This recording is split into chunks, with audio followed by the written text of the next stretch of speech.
excited to be with you guys here today on the first of 3 public events with the Strong Towns Community Action Lab.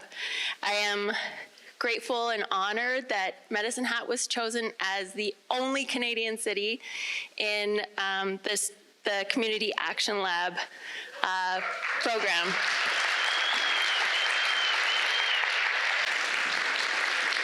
And I'm grateful to be on this journey with Strong Towns, the rest of City Council, our community, and of course the amazing city staff that will be on the action team. But Strong Towns is a dynamic nonprofit that is directed at ensuring that municipalities grow in a way that's very financially sustainable, that municipalities are resilient and very livable. And these themes are really important to us, especially now as we're, transitioning to a new economy and we're looking at our finances in a different way. At the root of this concept, the Strong Towns concept, is Charles Chuck Marohn. He hails from a small town in central Minnesota, and he's both a land use planner and civil engineer, and he has decades of experience. He holds a bachelor's degree in civil engineering and a master's of urban planning, Masters of Urban and Regional Planning, both from the University of Minnesota. He is the author of Strong Towns, A Bottom-Up Revolution to Rebuild American Prosperity, and Confessions of a Recovering Engineer, Transportation for a Strong Town. As I said, I'm so excited, council's so excited to be on this adventure with Strong Towns in our community. And without further ado, it is my great pleasure to introduce Charles Chuck Marohn. Oh, I better take my book.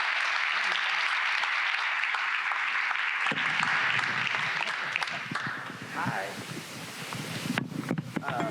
I can bring my pop out here and you guys don't laugh at me for having a pop.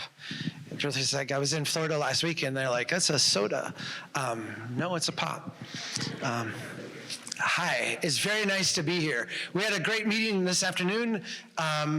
They told me that this would be a rather full house. This is a rather full house. This is fantastic. It means a lot for me that you have shown up to be part of this conversation as we kick it off here tonight. We have a lot to go through. I don't want to make this about me in any way. So let me just, by way of introduction, very briefly say, as the mayor stated, I'm from a small town in central Minnesota. I grew up on a farm. If you know Brainerd, Minnesota, it's a couple hours north of Minneapolis, St. Paul. I describe it to people, I say where the Canadian forest comes down and meets the Great Plains in Minnesota, I'm about half an hour into that forest. And so my, being here today, we have a number of different communities that are part of this Action Lab process. Can I say, I think I can say this. I feel like a deeper connection to this place because this place feels a lot more like my place than any of the others that are involved in this. And so as soon as we, started interacting with people, let me just quote, as Sarah Palin said, we can, about Russia, we can see it from there.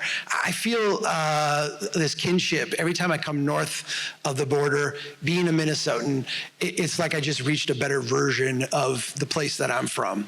So thank you for your hospitality, thank you for your kindness, and thank you for taking the time to be here tonight with me. I'm gonna make very good use of your time.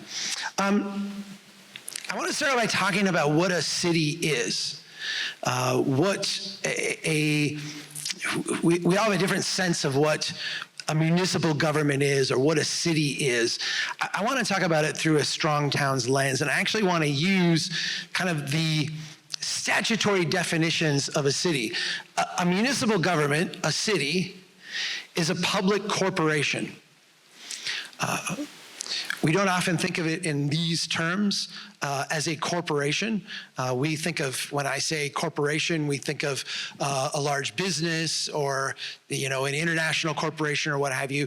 But cities are legally public corporations. The council commission is the board of directors who are elected by the stockholders who are the citizens. So if we are a voter, if we are a person living in this community, we are, in a sense, stockholders or shareholders of this corporation, and we elect a chair, we elect council members to represent us on this board. The governing structure is very similar to what you would see in a private corporation. The corporation is formed to provide self-governance and a variety of services. So the corporation that we are part of has a function and a mission and a thing that it is supposed to do. This is why it's set up in the statutes. Now, does a municipal corporation need to run a profit? I start with this because it's one of those questions that makes people feel uncomfortable, because regardless of how we think about local government, we rarely think of it as a profit-making entity, right? In fact, for most of us, this question is borderline offensive, right? We understand that businesses make profits, okay? We understand that, profit exists out there. We may have different degrees of thinking that this is a good motivator of humans. But when we get to local government, there's kind of a general distaste for this notion that government would perhaps need to run a profit. I want to explore that idea with you because I want to reframe the way we think about and discuss these things. So let me pose the question to you. Does Walmart need to run a profit? Yes, I think we all would agree that Walmart needs to run a profit. We may not like that, or it may not be, our top priority, but we recognize that Walmart, in order to continue to exist, needs to run a profit. So for Walmart to stay in business, what does this mean to run a profit? It means that ultimately their revenues need to be greater than their expenses. That, in an accounting sense, is called profit, right? So for Walmart to exist and for Walmart to continue to exist, Walmart needs to run a profit. And if Walmart doesn't run a profit, Walmart will cease to exist. All right. Does an orphanage need to run a profit? And I use this, and there might be a different term. I know orphanage is kind of maybe gone out of style, but I choose this one because I think it touches something. We look at the mission of an orphanage, and in its most purest sense, it is to care for vulnerable children who are not being cared for. So it has a mission that I think we can maybe have a consensus agreement on, is a very noble and worthy mission. We are glad that there are people out there who are performing this function. It's a needed, necessary, kind human function. Does an orphanage have to run a profit? For an orphanage to stay in business, what is true? For the orphanage to stay around and continue to provide the services that they provide year after year after year, when their accountant sits down at the end of the year and does their books, they have to what? They have to have revenues that are greater than their expenses. They have to, in an accounting term, run a profit, right? Notice I did not say maximize their profit, right? Notice I did not say squeeze every last ounce of profit out of it. I did say, though, that a constraint for their existence, a constraint for them to be able to function and do the really important work that they do as an orphanage, they are required to run a profit. That is a discipline that they must have.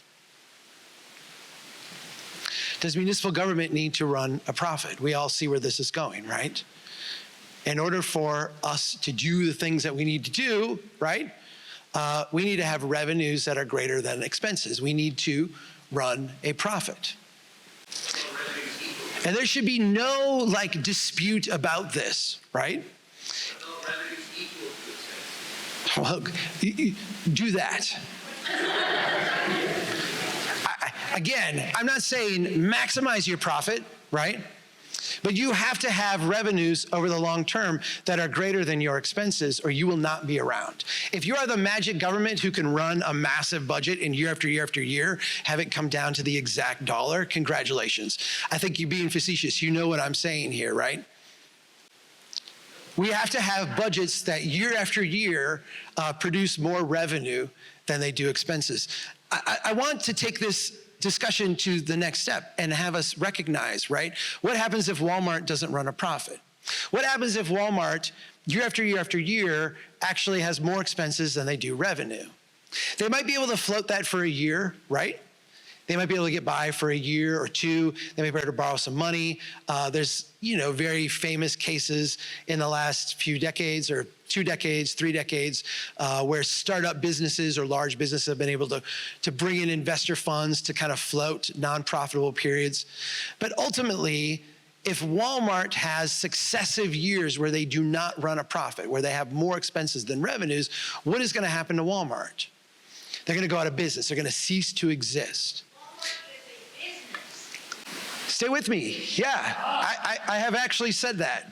So if we think about Walmart, what happens when a Walmart goes out of business? What happens when Walmart, the company, let's say that it did have successive years where they had more expenses than they had revenue? What actually happens to Walmart?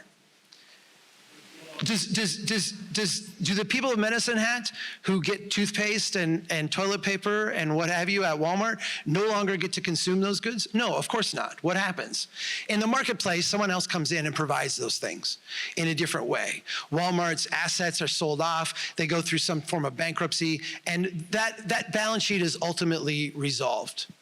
Let's look at the orphanage. What happens if the orphanage goes out of business? What happens if the orphanage does not have sufficient revenue to cover their expenses subsequent years? Like again, they may be able to float for a year or two, they may be able to get by a little bit, but ultimately, if they run successive years where they have more expenses than revenue, this will catch up to them. What happens when an orphanage goes out of business? We all recognize what happens, right? People suffer. The people that the orphanage was their mission designed to take care of do not get that care, and bad things happen. And so if you want to avoid those bad things and you are running the orphanage, the discipline you have to have is that you have to ensure year after year after year that your revenues are greater than your expenses. What happens if a city does not have revenues greater than expenses? What happens if a city does not run a profit? Walmart, we sell off its parts. They're bought up by somebody else. We don't do that with cities, right? We don't, if a city goes bankrupt, we don't say, well, this road would be really nice in this city over here. Let's pick it up and move it. This water tower would work really great in this neighboring city. Let's do that. This housing subdivision would be better placed in this neighboring city now that is not broke. Let's bring it over there. No, it doesn't happen, right? That's not what happened when a city has successive years where their revenues do not exceed their expenses. And when a city goes bad, what happens, right? It doesn't go through a bankruptcy process. It doesn't have a reorganization take place. It doesn't get to reset and start all over with new citizens and new homes and new businesses. What happens is it just lingers on, right? It becomes almost like a zombie entity that just exists. I think you should be a little bit patient, because what I'm saying is that if cities do not have adequate revenue to meet their expenses, then what happens is, much like an orphanage, they fail to do what they're designed to do.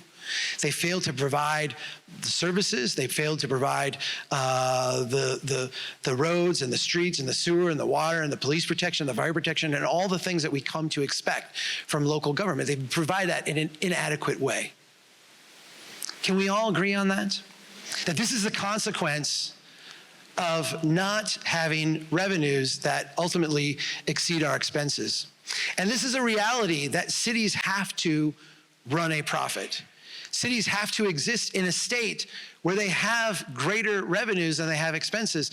And this is something that has to be true today, That's something that has to be true tomorrow. And as we look out into the future, as long as we want the community to exist, as long as we want the city to be able to function in a prudent, viable way, this reality has to be true. There is no trade-off that we can imagine where we can indefinitely or even for an extended period of time run a scenario where we have expenses that vastly exceed our revenue. It's interesting because I know Canadians to be extremely polite people.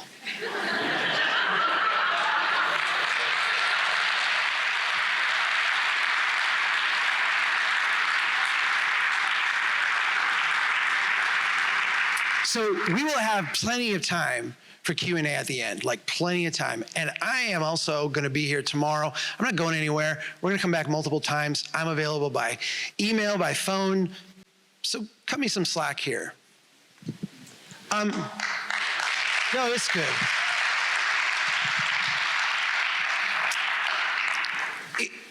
In my work as a civil engineer and a land use planner, I was involved in many, many projects where we were delivering the types of municipal services that we're all used to, right?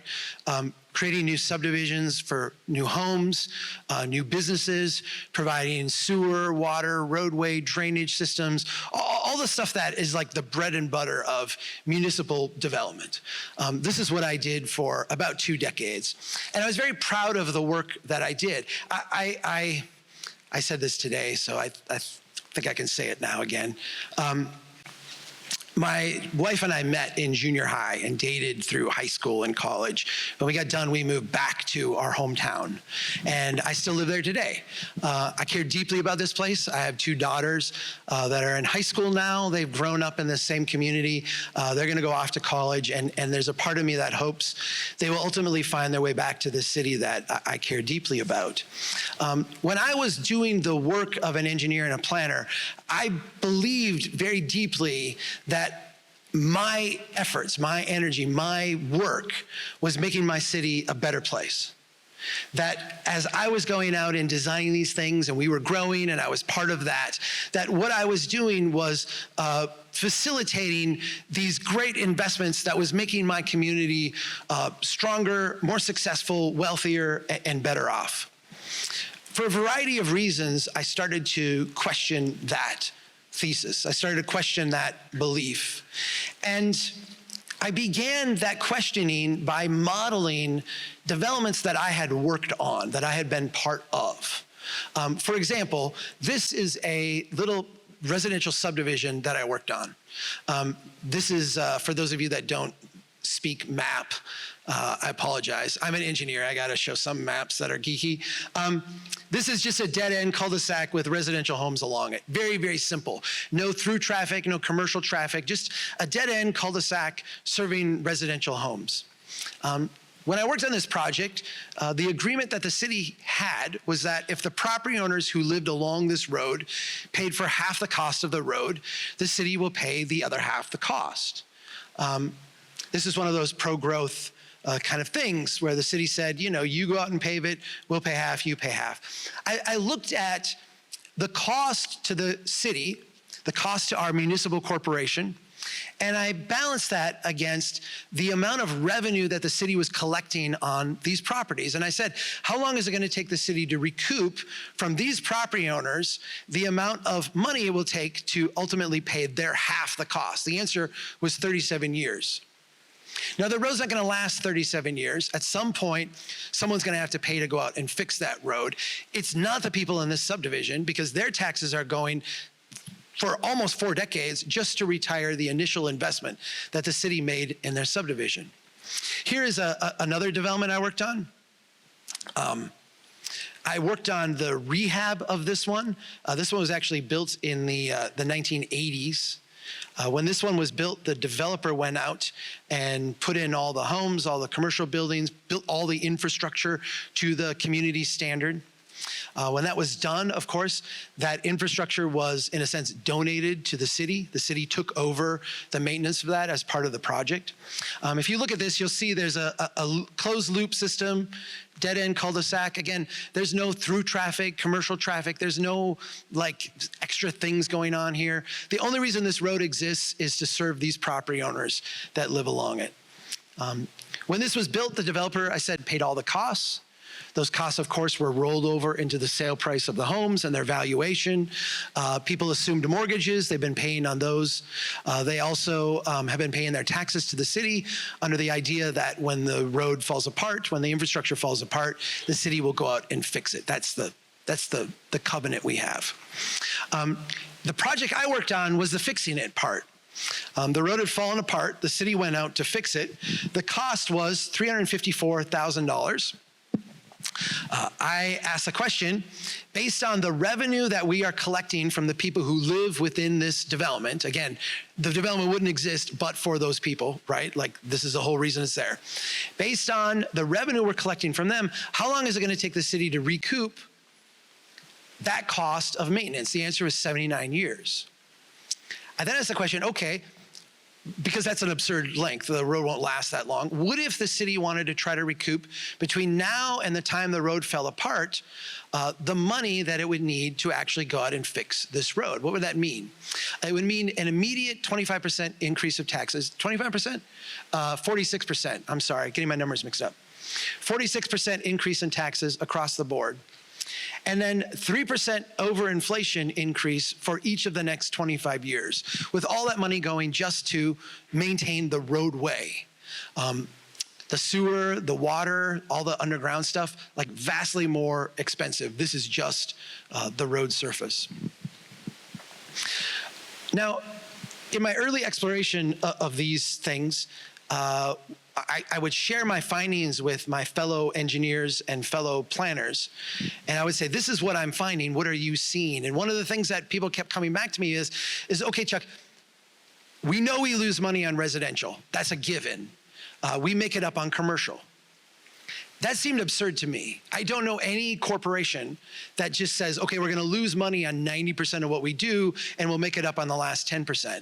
But nonetheless, there was kind of an insider industry sense that, yeah, we know we're not doing well on residential, but if we just get enough commercial, we'll be okay. Commercial's like a cash cow in a sense.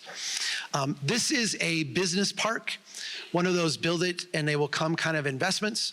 We go out and we built the wide road and put in the deep pipe and all that to try to attract people to move into this park. This project was built a decade later. It was so successful, every lot was built out, and the city wanted to build the same exact thing on property they own right next door. So take this subdivision and just repeat it on the property right next to it. I said, okay, if we could build the same thing for the same cost, and get the same return, would this be a good investment? The initial investment from the public was $2.1 million. The amount of tax base that materialized in the park was $6.6 million. I'm gonna pause here and point out, because I did this math so many ways to try to balance this out and make it work, and nothing ever worked. In the existing park, so the one that they said is so successful, 3 of the lots are a church. 2 of the lots belong to the school district. It's a bus maintenance building. 1 of the lots is a county maintenance garage, and 1 of the lots is a city maintenance garage. Now, we need churches. Our communities need churches. We need schools. We need support facilities. Like, I get that. But none of those facilities pay any taxes to the city, to the community. There's no tax revenue there. Of the remaining properties, every single one was given a long-term tax incentive to get them to move into this park. When I modeled this and said, if we get the same exact thing, what happens? We didn't even retire the interest year after year. Like, the interest just kept growing. Like, there was no debt retirement. The only way that this worked from a cash flow standpoint is if the day that the development was built, so we go out and build all this new infrastructure, the day that was done, within 12 months, every single lot in the new park would be built, fully built out by a non-subsidized, full tax-paying entity. That's crazy already. And every penny of new revenue the city got would go to retiring the debt. So plowing the streets, mowing the ditches, providing police protection, fire protection, all the services that the park would need, those would be paid for by someone else for that first 29 years. That is crazy. That has zero chance of happening. That's the only way that they retired the debt before everything started to fall apart. I used to do, I think back to like the early days of Strong Towns when I would travel around Minnesota sharing this stuff. Used to do about 24 of these because I was so proud of the math because I'm an engineer. And I realized it was not a good way to communicate with people because they would just start crying and it didn't work out well. So I'm going to try to explain what's going on with 3 charts, and I'm going to apologize up front. As an engineer, I'm required to show you some charts. There are 3 charts in this presentation. That's all, the next 3 charts. There's a story with them, so if you don't like charts, just listen to the story, because it's the same thing. This is a chart of cash flow. And I want to give this to you from the municipal corporation's perspective. Let's say that a developer comes to us and says, you know what? I have this piece of property here I would like to build upon. I will, at my expense, build all the homes. I'll build all the businesses. I'm not asking for any subsidies or handouts. I will follow all of your rules and regulations. I'm not asking for any exceptions or any special things. I'll meet all your rules. I am willing at my expense to build all the required roads and streets and sidewalks and pipes and pumps and valves and meters. I'll put those all in. The only thing that I'm asking is that when I get done making this massive investment in your community, that you, the municipal corporation, the city, the public, that you agree that you will take on the responsibility of providing service and maintenance to this development indefinitely. What would we say? We would say fantastic, right? We would say amazing. We spend nothing, you spend everything, we get all this new growth. This is an absolute bonanza for us. And indeed, it is, at least for a while. Everything is brand new. We see the new revenue come in, and because we are these thoughtful, strong townspeople, we're going to take the money that would normally get siphoned off and spent fixing and repairing other stuff around the city, and we're just going to sequester that money aside and let it accumulate until the day when we have to make good in the future on that promise that we will fix and repair things. Here's what this looks like from a cash standpoint. In year 1, everything is brand new. The money comes in, you take that portion that would normally get spent in another place, and you set it aside. In year 2, you add to what you had in year 1. In year 3, you add a little bit more, and on and on and on. And you can see a 5-year-old road isn't costing you anything to maintain. A 10-year-old sidewalk isn't costing you anything. A 15-year-old pipe in the ground isn't costing you anything. And so you go out year after year after year, and your cash starts to accumulate. You get out a couple of decades, and you're feeling very, very rich. You've had all this revenue. But in this example, in year 25, when you have to go out and make good on that promise you made way back in year 1, what you find is that the cumulative amount of money you brought in is insufficient. And from a cash flow standpoint, you run far into the negative.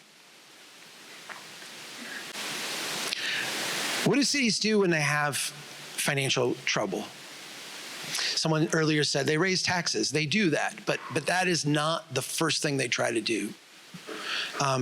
Someone also said they take on debt, and that is another thing that cities do when they have financial troubles, but that's not the first thing they do. The first thing they do is they try to grow faster. How do we get more growth? If we take this same development, right, which has a couple decades of positive cash flow for us, and we just repeat it over and over and over again, we get a cash flow diagram that looks like this. Let's say our developer comes in and says, the developer says, that development we did, that worked out really, really well. Let me do another one. And let me do another one. And let me do another one. And let me do another one. what we see is that year after year after year, new growth is coming online. And all of that revenue is pouring in. And even if we take it and we say, we got this long-term promise we made, we're gonna set that little bit aside, what we see is that the cash actually starts to kind of accelerate upwards. We're feeling very, very rich. We have a lot of growth going on. And yeah, when we get to year 25 and we have to make good on that very first promise we made way back in year 1, we're gonna have to spend a little bit of money, but it's not a big deal, right? We've had all of this growth. The growth creates what we call the illusion of wealth. As we all intuitively understand, if you lose money on every transaction, you don't make it up in volume. If you ultimately lose money on every project that you do, the further you go out in time, the more downward pressure there is on your budget.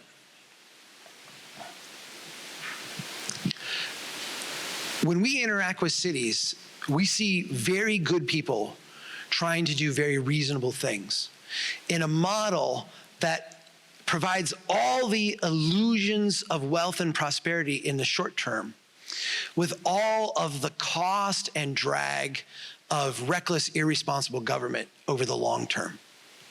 And when we listen to the public narrative of government is an important essential service, we need to support it, we need to raise taxes, we need to be there for local government. And then we hear another narrative of local government is wasteful and bureaucratic and gets in the way.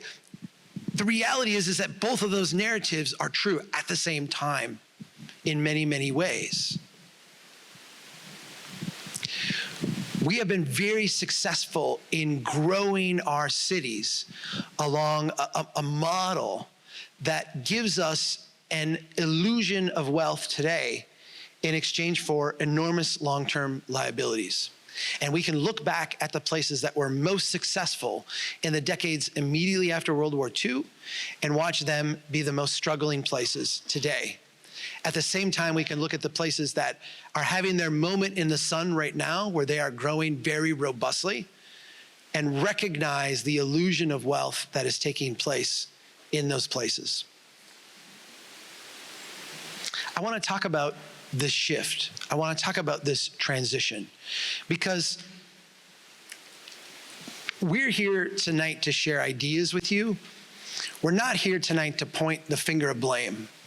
And in fact, I have come to the conclusion, and this might be, me making up for my own commitment to doing every development I showed you tonight I was involved in very proudly at the time.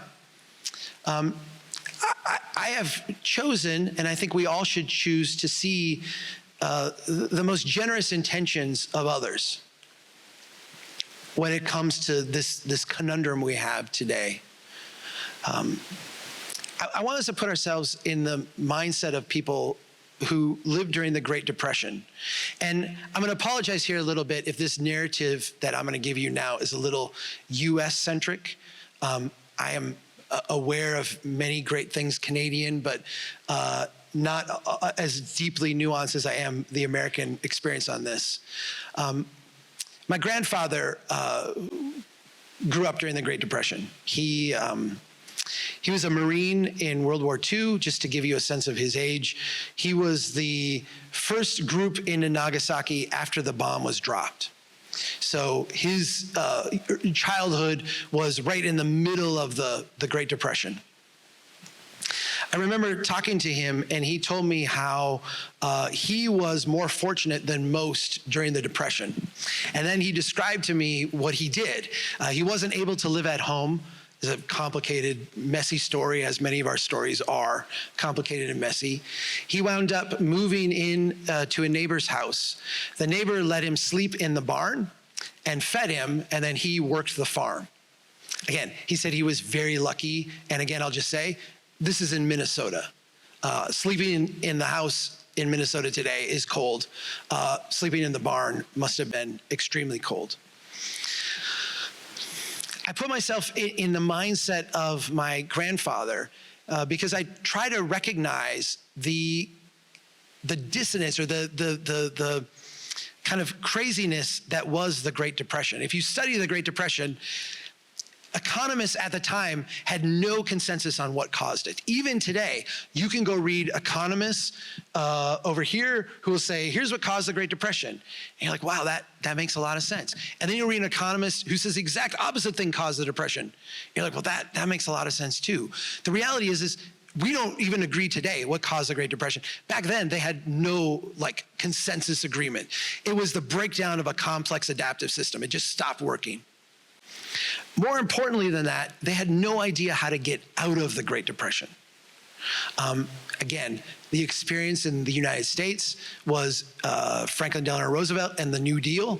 If you study the New Deal was basically this potpourri of many projects. We're just gonna try a bunch of stuff and see what works. We don't know why we're here, we don't know what's going on, but we're just gonna try a bunch of things and hope to get stuff started. What got us out of the Great Depression, what we are taught in US schools, and I'm gonna test this out on you and see if you are taught the same thing. What we are taught got us out of the Great Depression was, World War II, yay war, right? Only an economist would say global war got us out of the bad times, right? You think about this, the idea of rationing of, gasoline, rationing of sugar, rationing of butter, rationing of, the good times are here again, right? But if you're a bean counter in Washington, D.C., what you saw was low unemployment, increased economic growth. If you were a bean counter who just looked at spreadsheets and didn't take into consideration human suffering and sacrifice, all of a sudden World War II was a fantastic thing economically, right? Okay. I could go on about this for a long time. It's one of my favorite topics.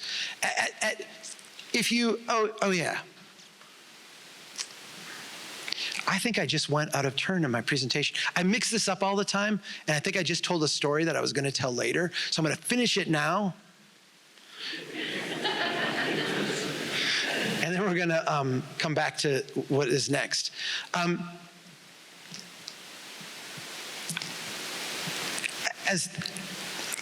If you look at World War I, again, I said I could talk about this all night. This is one of my favorite topics. If you look at World War I, it wasn't really clear who was gonna win to the very end. The last 9 months of World War I determined who won. It was very up in the air. World War II, it was clear from almost day one who was gonna win, right? Specifically, in the Pacific, it was very clear. In Europe, it was clear very early. As soon as D-Day, it was very clear who was gonna win this war. It was just a matter of how much time it was gonna take.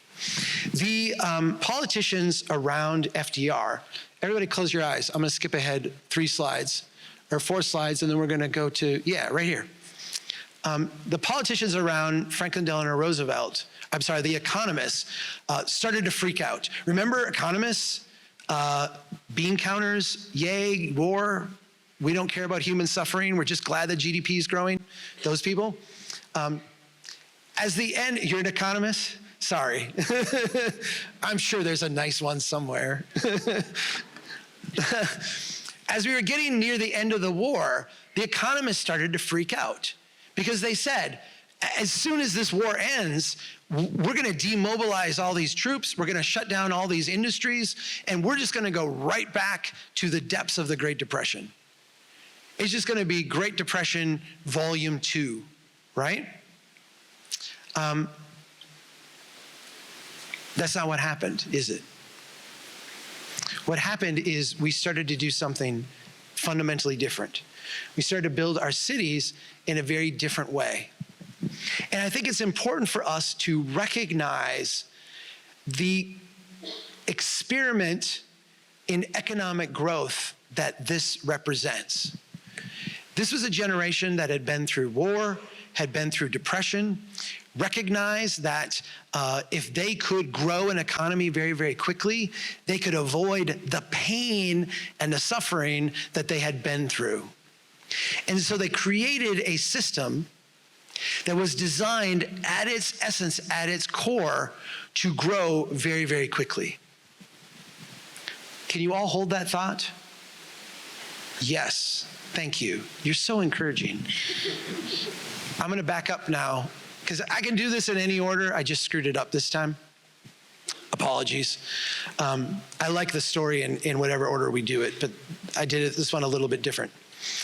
I want to show you the pre-war development pattern, because we all know the post-war development pattern. I want to show you the pre-war development pattern, and I'm going to show you it in my hometown. But I want you to recognize that not only was this also the pre-war development pattern of Medicine Hat, it was also the pre-war development pattern of every city and every civilization around the world for thousands of years. In fact, we refer to this as human habitat, the way we humans build our habitat. And think of yourself as the alien coming to Earth studying this interesting place. You would see bees live in beehives, and you would see that ants live in ant mounds, and you would see that humans build these things called cities, and you would have seen that happening in the same way around the world for thousands and thousands of years up until the end of World War II. This is what it looked like. This is my hometown in 1873. Has anybody in here ever been to Brainerd, Minnesota? Yes? Oh, thank you for the applause for Brainerd, yes. That's very kind of you.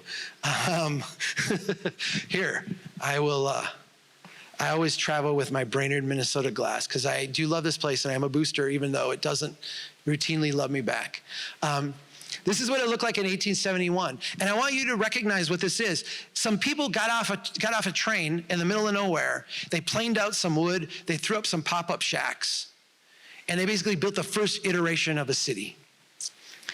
In North America, we built thousands and thousands of these for a variety of complex reasons that defy our ability to predict or project or even to fully understand after the fact. A lot of these places failed. They went away. What happens when a place like this fails? Does the economy crash? Do we need to get our economists out to boost GDP? Do Wall Street banks fail? No, none of that occurs, right? These are little bets. The people there, it didn't work out. They salvage what they can. They move on to the next place. We built thousands of these across this continent, and for a variety of reasons that defy our ability to predict or project or even to fully understand after the fact. A lot of these places were successful, and when they were successful, they would grow in a very simple and universal way. They would grow incrementally up, they would grow incrementally out, and they would become incrementally more intense. Let me give you the actual financial mechanism. There's a lot of different overlays to this, but I think the financial one is interesting to consider. How long would these little shacks survive? They're hastily built, small. They're going to start falling apart in 5, 10, 15 years, right? You're not going to expect these to be around 100 years, right? This is a cheap little investment. At the same time as the shacks are kind of falling apart, what's going on with the underlying land value? As more and more people move to this city, the center of the city starts to get more valuable. Might not be all that valuable because it's just a little place, but it's way more than it was before. It's that combination of rising land values and declining structure value that creates what planners would call a natural redevelopment potential, increased redevelopment potential, a natural redevelopment cycle, where someone will buy that building, tear it down, and build something more substantial. And in fact, 30 years later, this is what this exact same street would look like. And after another 4 decades of incrementally going up, incrementally going out, and incrementally becoming more intense, these 2- and 3-story wood structures would evolve into buildings of brick and granite. This is the same street 40 years later. We talked about the Great Depression. We talked about World War II. We talked about this development experiment. Here's the snapshot of this same exact street today, taken from roughly this spot here, right? So this spot here today looks like this. And I want to point out there's $500,000 of public investment in this street. You add up the road surface, the aggregate, the sidewalks, the street lights, the drainage system, the sewer, the water, there's $500,000. Where is the wealth that my community will tap into to sustain that public investment? It used to be there, right? It used to be there in spades. It is no longer there. This is the kinetic growth machine, the replacement of the slow and incremental way of building wealth while we grow. So these things are not mutually exclusive, right? All cities of the past, to be successful, would grow, but they would also grow wealthier as they grew in a linear way. I want to show you what this looks like geographically because, well, you'll know why. I think it's pretty self-evident. This is a map of Fresno, California. I'm not showing you Fresno, California because I wish we were someplace warmer. This place is warmer than where I came from. I'm not showing you Fresno, California because I think you are Fresno, California, but I do think that you, like really every North American city that experienced growth post-World War II, has a lot in common with the growth pattern of Fresno, California. If you look at this little yellow part here is it's the city limits of Fresno in 1897. And what I'm going to show you now is how that changes over time. So let me kind of get out of the way so everybody can see. Here we're going to go through that incremental up, incremental out, incremental more intense phase. So watch this, 1909, 1922, here's the middle of the Great Depression and the end of World War II. Pause here and recognize that Fresno, California experienced growth. Even during the Great Depression, they experienced growth.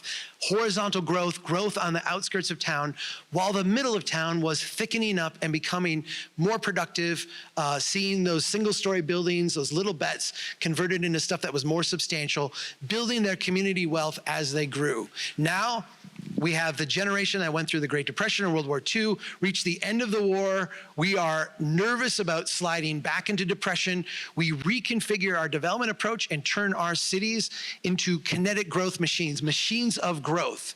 We pump in infrastructure money, we pump in housing subsidies, we pump in all of these things to try to generate as much growth as we can at the local level. And here's what happens in Fresno.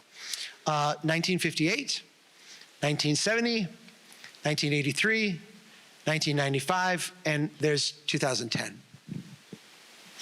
My hometown of Brainerd, Minnesota is roughly 14,000 people at the end of World War II. Today, my hometown of Brainerd is roughly 14,000 people. It's 10 times the area. Same amount of people, 10 times the area. Roughly 10 times the road, 10 times the sewer, 10 times the area to provide police and fire protection. This is a pattern we see over and over and over. I'm going to give you some data here from Lafayette, Louisiana, where I was invited to work with a group called Urban 3 out of Asheville, North Carolina, to help the city of Lafayette understand why they were broke.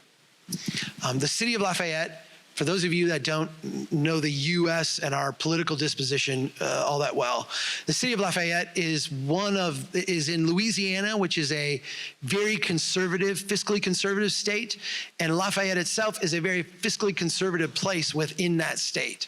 They pride themselves on good government. They pride themselves on low tax rates.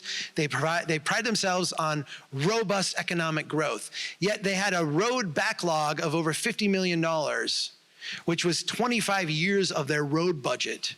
And that road backlog of maintenance was growing, and that was just one maintenance department they were drowning in. They did not understand why they were going broke, and they asked us to come in and help them. One of the data points that we found was this map of their water system. And I want to show you this because it's insightful, especially in relation to that Fresno map. At the end of World War II, the population of Lafayette was a little over 33,000. It's grown 3.5 times since then to a little over 120,000. That is a robust rate of growth. But when we look and say, what does it take to provide water, drinking water, to the people of Lafayette? At the end of World War II, it took 5 feet of pipe per person. Today, it takes 10 times that amount. What does it take to provide fire protection, fire service to the people of Lafayette?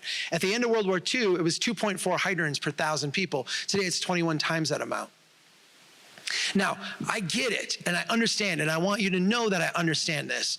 There's a lot of people who will look at these numbers and say, okay, Chuck, I get it, but we are so much wealthier today than they were at the end of World War II. We have bigger houses, we have more cars, we have more stuff, we live a better lifestyle, we have more prosperity. We are just wealthier people. Do you really want to go back to the way they lived at the end of World War II? And I'm going to ask you to step back and ask yourself a question, what you mean by wealth. Because when we actually look at the people of Lafayette, Louisiana, what we see is that while they've grown their liabilities 10 times and 20 times, their incomes have only grown a tiny, tiny fraction of that. And the actual household wealth has been on the decline for over 5 decades. The typical family in Lafayette owes more than they actually have in assets. They are insolvent financially. Yes, they have more stuff. Yes, they have bigger homes, but they are not wealthier. They are not, in a sense, more prosperous. I want to show you how this looks in a city landscape, because it's actually jarring and startling. It goes against what we are kind of, I think, programmed or have expectations to believe. These are 2 identical lots in my hometown. This whole area was developed in the 1920s. Their lots are the same size, the same area. They have the same amount of public infrastructure. So in a sense, the same long-term maintenance cost to the community. If we look at these 2 lots, this was in the 1920s, the far edge of town. So remember when I showed you the pop-up shack from the 1870s? In the 1920s, as the city was growing incrementally, the far edge of town would have been this area here. And so what you're seeing is the 1920s in that block on the left, the 1920s equivalent of the pop-up shack. This is the cheapest commercial building you would have built far out on the edge. The people who built these buildings assumed that, as had happened all through human history, if the city continued to grow and prosper, they'd eventually have their properties be worth more. They'd be able to add 2nd and 3rd stories. The building become more intense, more ornate, part of a thicker, more prosperous neighborhood. Of course, that didn't happen, right? These were built in the 20s, then we had the Great Depression, then we had World War II, then we have this kinetic growth machine that just skipped right over this and started building out on the edge. These places have stagnated. These 3 blocks here have stagnated for almost a century. The city labeled this all blight. And on the right, they got that block torn down, and we have the new Taco John's drive-thru. You all don't have Taco John's, right? Do you know Taco John's? Okay, Taco John's, think Norwegian Mexican food, right? Wildly popular where I'm from, right?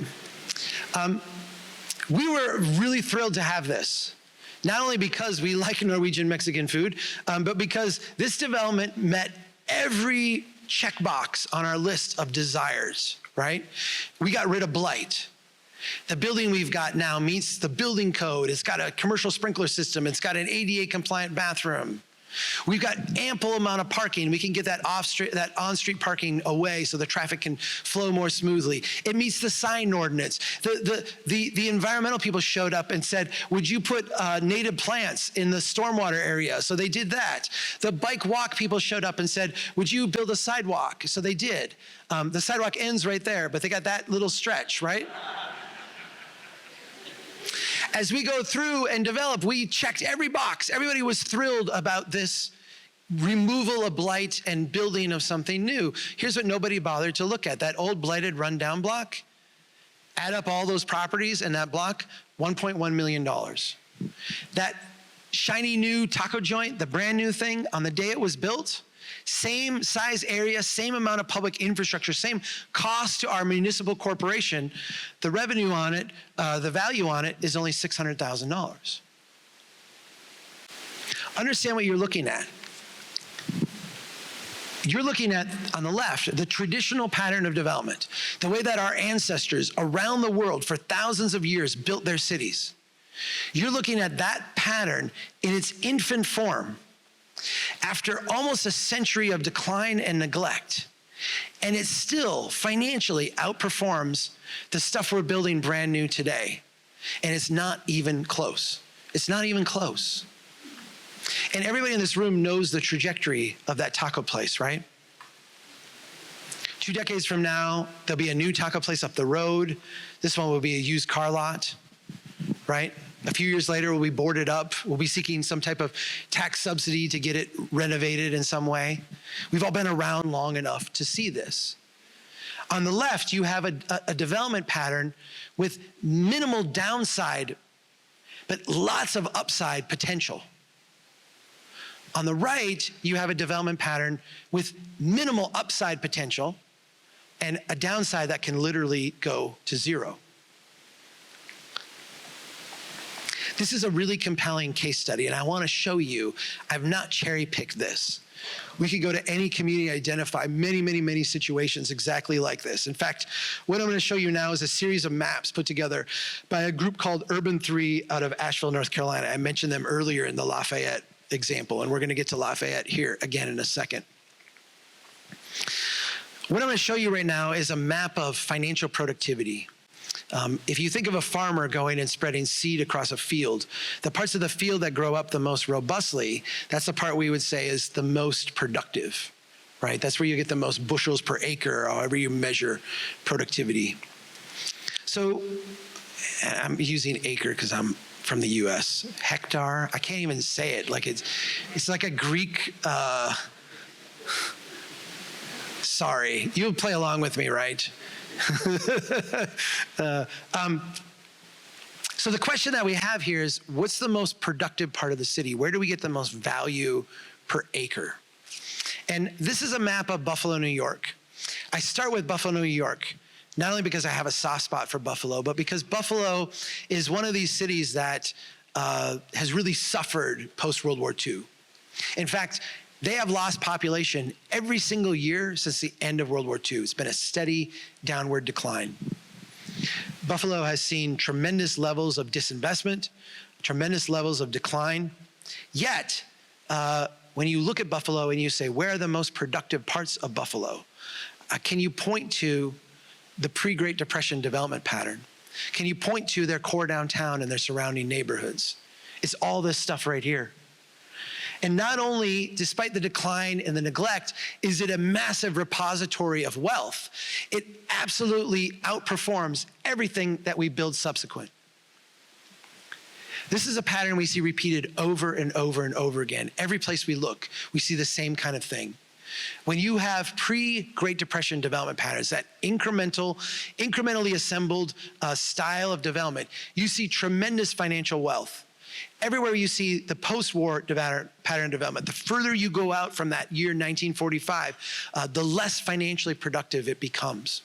This is true whether it is a large city, a small city, a mid-sized city. This is true whether it is a northern city or a southern city, an east coast, a west coast. It doesn't matter. We see the same pattern everywhere we look. In fact, what is most stunning is that it doesn't matter who lives there. You can have the poorest people or the wealthiest people occupy those pre-Great Depression neighborhoods, and it's the same result. They're the most productive parts of town. This is a map of Lafayette, Louisiana. And this one looks very similar to the productivity maps I've shown you. This map is slightly different. Remember when we were invited to Lafayette, we were to help them answer the question, why are we broke? Why don't we have any money? Why, despite our prudence and our growth strategy and all the growth and robust investment we've seen, do we not have money to do basic things? What you are looking at here is a profit and loss map for the city of Lafayette, Louisiana. Everywhere where you see a blue property is a property that pays more in taxes and fees every year to the municipal corporation than it requires in long-term service and maintenance. And every place you see a red property is the exact opposite. These places require more in service and maintenance costs annually than they contribute in ongoing taxes and fees. Those are places where the municipal corporation is losing money. The core downtown of Lafayette is this little area here. There is a crescent of blue through here. Those are the poorest neighborhoods of Lafayette, Louisiana. I'm gonna show you what these look like. You have a downtown Someone described it today as having potential. I did not take that as a slight, and I didn't repeat it as a slight. I think it is very nice. I think it is in a young stage of maturity. If we compared it to a human, it's like in an adolescent phase. It's not a toddler. It's more of an adolescent or, young child. It's getting there. It has a lot of potential. I think we can love it, right? We can love it with our hearts. We can identify with it. But I think we should also see that it has a lot of potential to be a lot greater than it is. I think that's fair, right? Lafayette, Louisiana would kill to have your downtown. This is their downtown here. It is, I like Lafayette, Louisiana. You can go there and listen to some great Zydeco music and get a really cheap taco. No one goes downtown and takes pictures and puts them on postcards, right? Yet financially, it's killing it, right? That block that you're looking at is amazing financially, even though it doesn't look it. Even more jarring, this is indicative of that blue crescent I said over here where the poor people live. And let me just be clear, the analysis that we did assumed that the city would go out and maintain the road, maintain the ditches, replace the street lights, do all the stuff that they have promised that they would do. The fact that they're not doing that would only make the blue line higher than what we're showing here. All that red stuff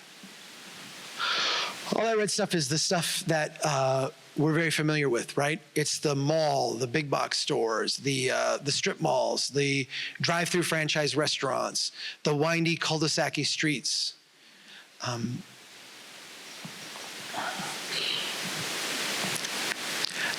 I want to give you the number for Lafayette, and I'm going to tell you that it's jarring, but I'm going to give it to you because I think it's important that we recognize that this is not like a small nuance of a problem. This is a huge problem. In Lafayette, Louisiana, the median family pays $1,500 a year in taxes to the city. They will pay other taxes to the parish, the school district, et cetera, but $1,500 goes to the city. In order for the city to meet all of their promises, to fix every road, fix every sidewalk, maintain every drainage structure, provide the police protection, fire protection, sewer, water, all the stuff that they have said that they would do, all the stuff that they promised as the city was growing. In order for that to happen, the median family's taxes would need to go from $1,500 a year to $9,200 a year. That is impossible. That will not happen. That cannot happen. And so what Lafayette faces is a situation where they are required to decide on an annual basis, this project that we should be doing, this road that we should repair, we're not going to repair. This pipe that we should take care of, we're not going to take care of. This neighborhood that we should show some love, we're going to actually walk away from. I was back there last year. The $50 million road maintenance backlog, 5 years later, $125 million. This problem will not fix itself. We actually have to acknowledge it, acknowledge that it cannot be solved by any way we know how to solve it today, and actually commit ourselves to doing something very, very different. I know the next question is, well, what is that, Chuck? What is that thing that we should do? And I'm going to tell you, I am not here to tell you what to do. I don't know what you should do. And quite frankly, what you should do is going to be very different than what my city should do, different than what Edwards City should do, different than any other city should do. If you read, and I don't know if your comp plan says this, it probably does. Not if it does. We are a very unique city. It says this somewhere, doesn't it? Every comp plan I've ever read, every municipal plan, everybody who sits down and plans goes, we're a very unique city. Medicine Hat is a very unique city. Yes, technically, you are very unique from you. I get it. But if you both eat like nothing but potato chips and McDonald's hamburgers, there will be very indiscernible differences between the two of you. You will both live very short lives, not very healthy, right? Our cities are all the same. We have the same zoning codes, the same road and street standards, the same financing mechanisms, the same. We're fundamentally the same, and we are all fragile in fundamentally the same way. We need to become unique. We need to become a unique place. And because of that, we need to innovate. We need to try, we need to recognize where we are, and we need to work to change. I'm gonna give you an adage from Silicon Valley that we use because we think it encompasses the way we think about these things. Again, I'm not here to tell you what to do. I am here to help you think about the problem that you face a little bit differently than you have been. Here's the saying from Silicon Valley. Innovation that happens from the top down tends to be orderly but dumb. While innovation that happens from the bottom up tends to be chaotic but smart. If I ask people in this room, how do you want your innovation? Do you want it smart or dumb? Everyone's gonna say, I want it smart. But if I ask you, do you prefer your innovation orderly or chaotic? You're all gonna prefer orderly. We are an affluent society, and we have a deep, deep sensitivity to chaos. We prefer order. When we think of the problems that face us, oh, we have a housing problem. Well, let's get the Providence in to do the poll. We have a transportation problem. Well, let's get, we'll do this big project. Let's form a committee. Let's discuss it. We are comfortable with dumb because we do not like chaos. And if you tell me, think of the last time you sat at a traffic signal at 1 a.m, right? You can see every direction all around you. You could make a choice to go through. You don't. Why don't you? Because you can't stand the chaos, right? You have committed to an order. We have to, as a community, as communities all over North America, recognize that if we want to see innovation happen, we are going to have to accept a little bit of messiness on the margins. I'm going to give you 3 examples of this, and then I'm done for tonight, okay? How are we doing on time? Are we okay? Okay. This, and again, I'm going to give you 3 examples. These are not examples telling you what to do. These are examples to try to help you think about things a little bit differently. This is something in my city we call a tiny house. My ancestors in the same city would have called this a house. For some reason, we have put the adjective tiny on the front of this and subjected it to all kinds of bureaucracy. If you want to build a tiny house today in my city, what do you have to do? Well, you have to meet all the requirements in the code of a house. Then you have to go meet subpart A through M of the tiny house provisions. You have to go ask permission from your neighbors. You have to go genuflect in front of the planning board. You've got to go through this whole process to do what for thousands of years was just simply called a starter house, right? People built starter houses. They took the money they had and the resources they had and they built something. When they had a kid, they would put an addition on. When they saved up a little bit of money, they'd put on a second floor. The neighbor would come over and help. They'd go over and help them, right? Like we nostalgize this, we idealize this. But today, it's too chaotic for us. It's too crazy for us. You can't, in the United States, even get a mortgage on this in many places. We have to become a little bit, I'm not saying like everything should break out in chaos. I'm not asking you to invite like the Joker from Batman in here. But I'm asking you to recognize how adverse to messiness we are and how we are willing to accept a lot of dumb in order to avoid a little bit of messiness. Here's a second example, and I love this one. This one is beautiful. This is a little city called Muskegon, Michigan. Muskegon, Michigan was a industrial town on the east side of Lake Michigan? Why don't I know my Great Lakes? They lost tens of thousands of people in a very short period of time. Their downtown was hollowed out, and they struggled to get businesses to fill it. Their MO for a long time was to try to subsidize businesses to move into the downtown. But someone very smart did the math on that and recognized that they were losing money every time they did that. And so they tried to get local entrepreneurs to fill those places. And what they found was that because of the shape the buildings were in, they needed a lot of love, a lot of rehab before people could open businesses there. They needed, a couple $100,000 for a commercial sprinkler system, and they needed tens of thousands of dollars to renovate bathrooms to be compliant with codes. And there were all these things that needed to happen, right? And if you were an entrepreneur, which let's be clear what I'm talking about, we had, you'll get a kick out of this. We had Tim Hortons move to Brainerd, my hometown. I apologize to you, but we didn't like it. It's not that we don't like you. We just didn't like your fast food. It closed in about 18 months. It didn't survive. It didn't work. But when they came to town, we talked about the person who was building that as an entrepreneur. That person is not an entrepreneur. That person is an investor looking for a place to park capital with a business model that would create a return. I'm not anti-investor, but that's not an entrepreneur.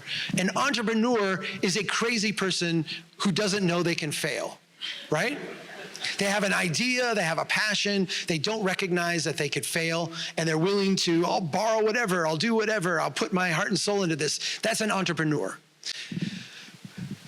Muskegon was full of entrepreneurs, but none of them could get a loan to rehab a downtown building and, be basically $200,000-$300,000 in the hole before they even found out if their business worked or not.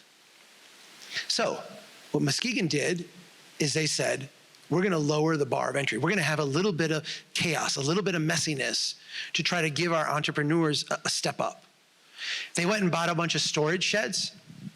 They painted them up funky colors.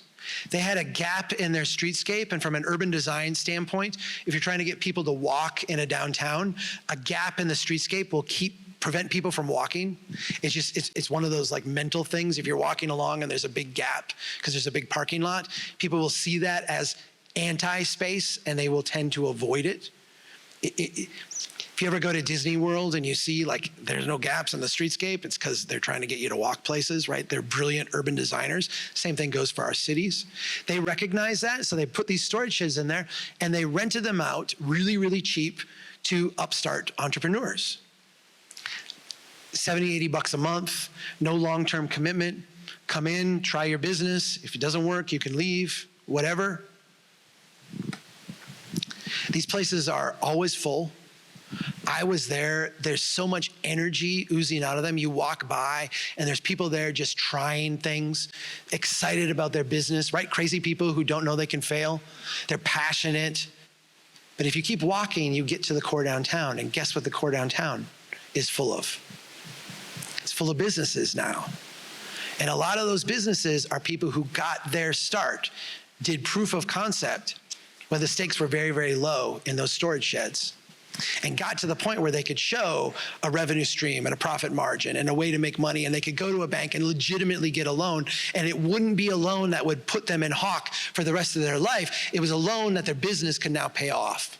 That's how we build wealth in a community. A little bit of messiness, right? A little bit of chaos. Not a lot, but more than what we're used to.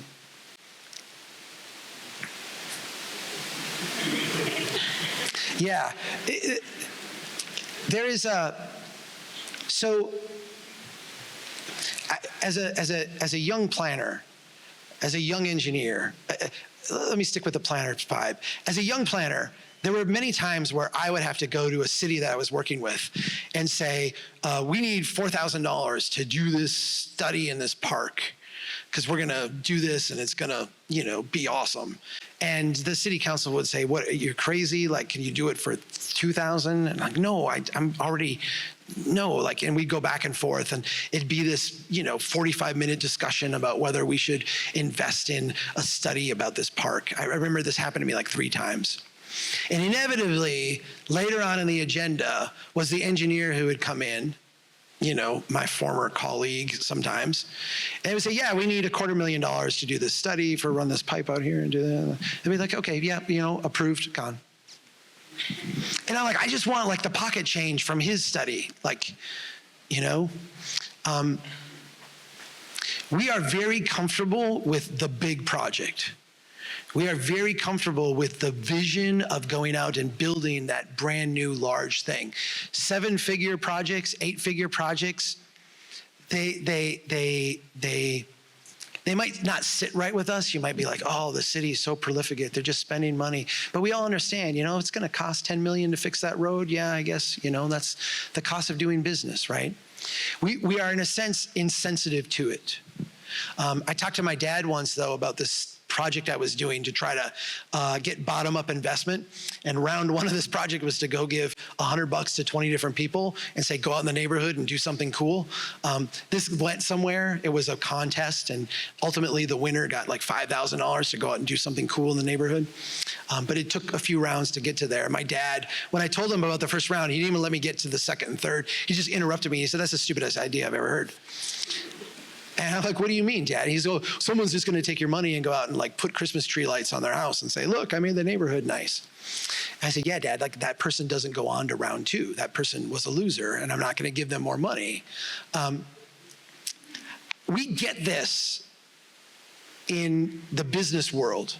In the business world, we understand that we make small investments. We try things out. We put stuff in places where we see if it'll sell before we jack up our inventory. We model something out before we offer that service at scale. We get this in the business world. In the municipal world, we hate that. We become like my dad. Don't do that. That's messy. I don't like that outcome. Give me my projects orderly but dumb. Big, obnoxious, makes me nauseous, the money we're spending, but at least I can comprehend it. Go back to Lafayette and that map I showed you. $1,500 a year to now $9,200 a year a family would need to pay. Lafayette, Louisiana is going to have less infrastructure a generation from now than it has today. It will have fewer pipes, fewer roads, fewer pumps, not more. And so what that means is that in a city like Lafayette, there is an urgency to make better use of what has already been built. There's an urgency to take what has been built and make better use of it, get more return out of that investment that our municipal corporation has made. At Strong Towns, we have an approach to doing this. And it's an approach that leans into the messy, leans into the chaotic, but also leans into the small investments that can build up. I say here, we need to respond to how people use the city. We have a 4-step process for doing this. Step number 1, go out and humbly observe where people struggle. Where do people have a difficult time using the city as it has been built? I'm going to emphasize the word humble here. Oftentimes we hire city staff and professionals or consultants because they know the answer. The reality is that none of them know the answer. Remember when I said I'm not here to tell you what to do? I'm here to help you with ideas and try to figure out what to do. This is the process of figuring out. We humble ourselves, we go out and we ask, as we have built and assembled this city, where is it not working? The second question that we ask is a very simple one. It is one that any business owner will get, because this is what a smart business owner does. What is the next smallest thing I can do right now to address that struggle? We sit and we think, like, what is the thing that I can do? And I'm not talking about what is the big project I can do? What is the grant that the province has? What is the thing we can borrow money or get a partner? No. What is the thing we can do with duct tape and paint and cones and straw bales and a little bit of elbow grease?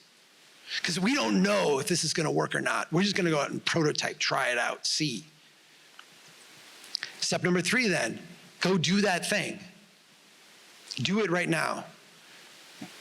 Don't commission a study, don't form a committee, don't bring in a consultant. It's a small little thing. You're just trying to see if it works. Go out and try it.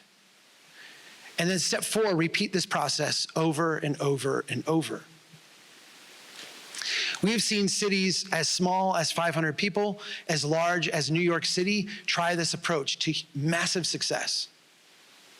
Spending, instead of hours in committees and millions on consultants, doing study after study after study that sit on the shelf and tell us nothing, actually going out and putting those resources to work in the community, trying things out, prototyping things, seeing what works, and scaling up from there.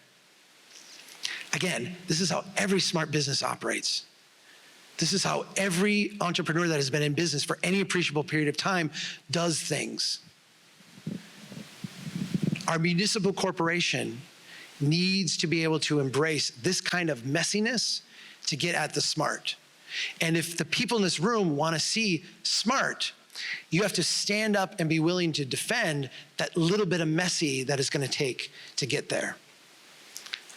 I'm going to end with this.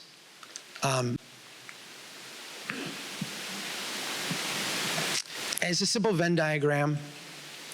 But I want you to end with this one in your head. Because there is a universe out there of projects that are really good for the development community, really good for investors, really, really good for the private sector. And yes, we need those projects. There's a universe out there of projects that are really, really good for our municipal corporation. What we have to be dedicated to is finding those ones where there's the overlap.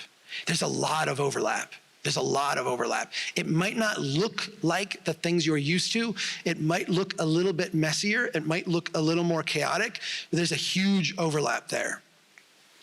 And as a default, we should expect that our municipal corporation be run by people who are dedicated to only working in that left circle.